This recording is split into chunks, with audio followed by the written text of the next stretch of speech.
Hello everyone, welcome back to Shred Guitar in the 80s. Today's going to be a fun day. We're going to talk about two of the best early 80s LA metal guitarists, and that is Warren DeMartini and Jakey Lee. And I pulled out this 1987 cover story from the Guitar for the Practicing Musician. It's a February issue of that year. And it has this really just amazing interview with Warren and Jake together talking about their early days in the LA metal scene and how Warren moved up to Los Angeles to live with Jake a little bit when he first joined Ratt. And in it they talk about some of the iconic riffs they both came up with during that period when Warren was staying there.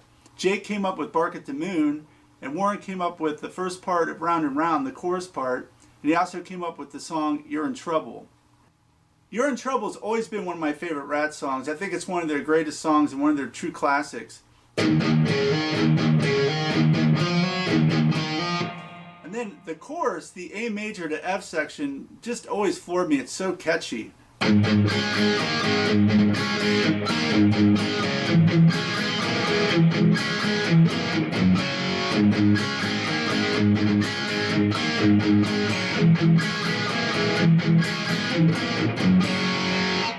I think it's one of Warren's greatest solos, and it's just chock full of all sorts of cool intervals and amazing ideas.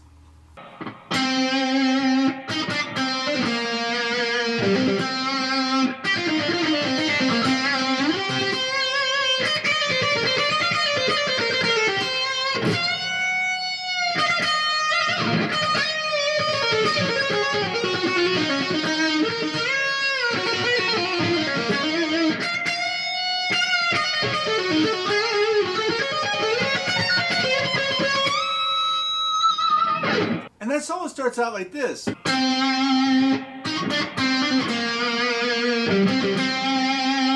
does this little, which is just a staple of Warren's playing at that time, that kind of phrasing.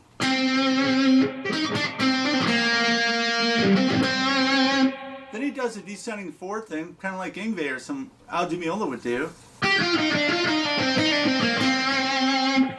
And what he does is he picks that,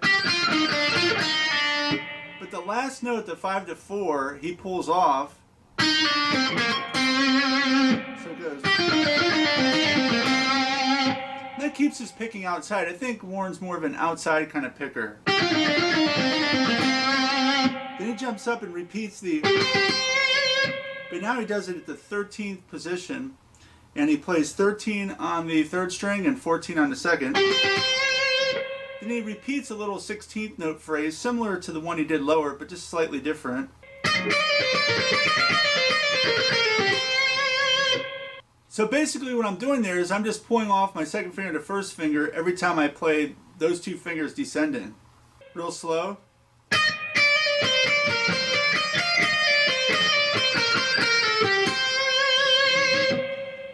And it's a really nice line.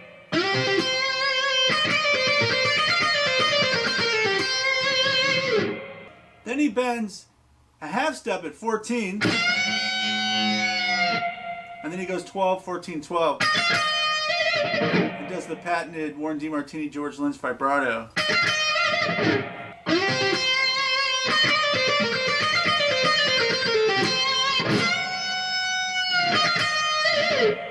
Then he plays this really cool phrase where he goes, and he kind of bends and lowers it just slightly. Then he goes,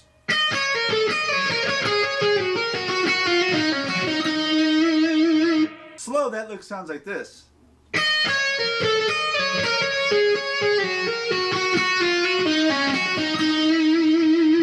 So if you broke it into parts, it would be.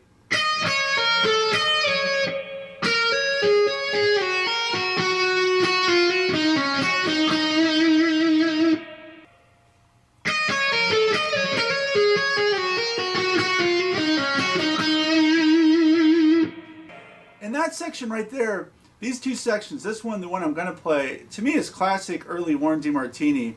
It's so unique and innovative, and he's doing the wide stretches with unison notes. It's just brilliant playing. The next phrase is really cool. He bends that 1.5 steps, and he starts out on the downbeat.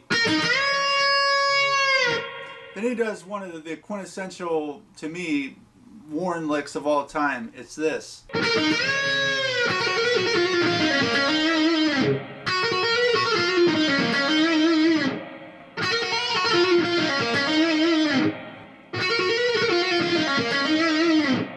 And slow, that's.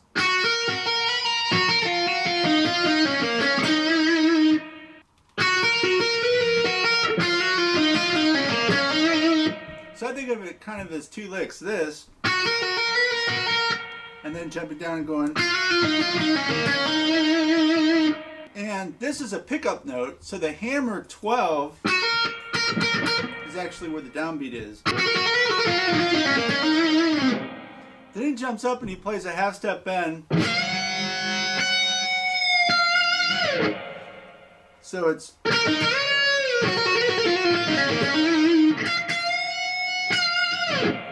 And that's just 14 bend and a half step. Then on the record, it almost sounds like he's playing two notes like he could be playing 15 or 15, but live he plays 15 on the first string, so the phrase goes like this.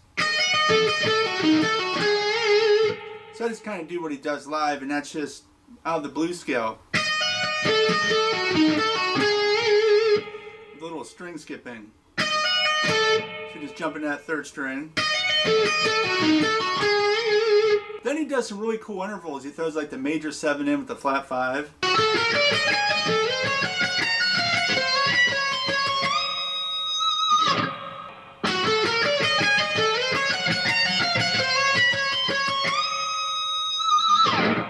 And I just break that into sections also.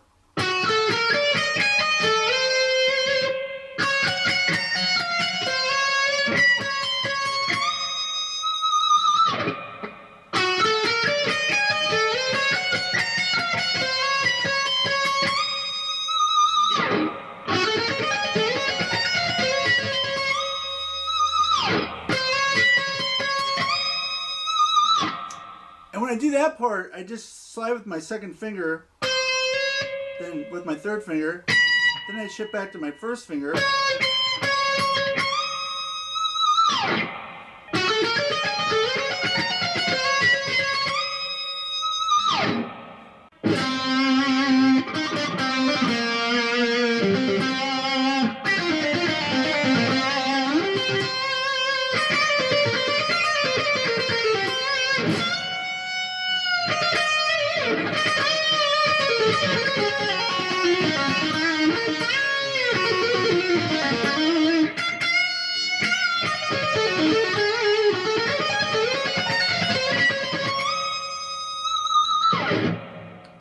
Just a really fun solo, and really a kind of tricky solo to play.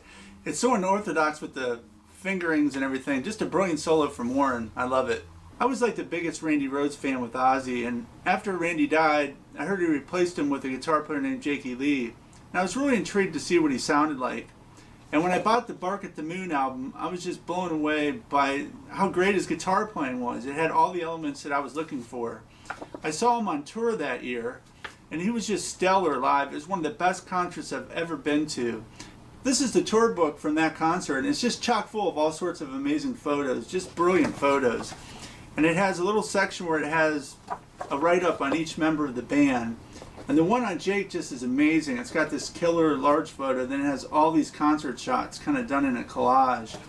And in it he talks about his influences, Uli Roth, Tommy Bolin, and Eddie Van Halen. are the ones that he listed, and it says he started playing at the age of 15, which at the time of Ozzy was 10 years he had been playing. Yeah, just a really cool souvenir I got from that concert.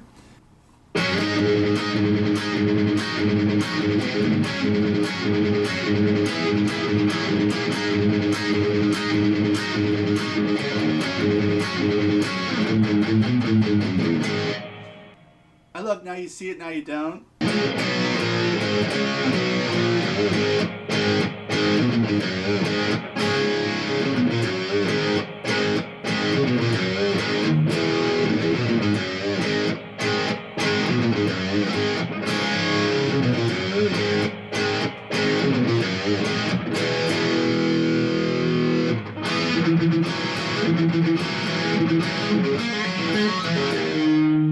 I can only imagine how exciting it must have been for both of them. The LA rock scene was just starting to explode. Quiet Riot had just blown up and all these bands were getting signed, and Ozzy was already massive when Jake joined him. It just had to be a really special time for them, and to be a guitar player in the early 80s in LA just had to be mind-boggling. I mean, every week there was some amazing player coming out, and then when Yngwie showed up, just everything changed. But yeah, these two are just two of my favorite players of that era for sure. I just love their playing. And I still listen to them to this day. My favorite playing with Jake is definitely the Ozzy stuff. I love Badlands also, but I have a soft spot for the early Ozzy stuff that he did. Well, it's really been fun talking about Warren and Jake today. Just two amazing guitar players from that early era of LA guitar playing. I'm going to do a lot more on Jake and a lot more on Warren in the future, and I'll dive into some of Jake's lead playing in the future also. But if you like this, please like and subscribe if you haven't already, and to those of you that have, I really appreciate it. And thanks so much for watching, and thanks for hanging out with me, and have fun picking.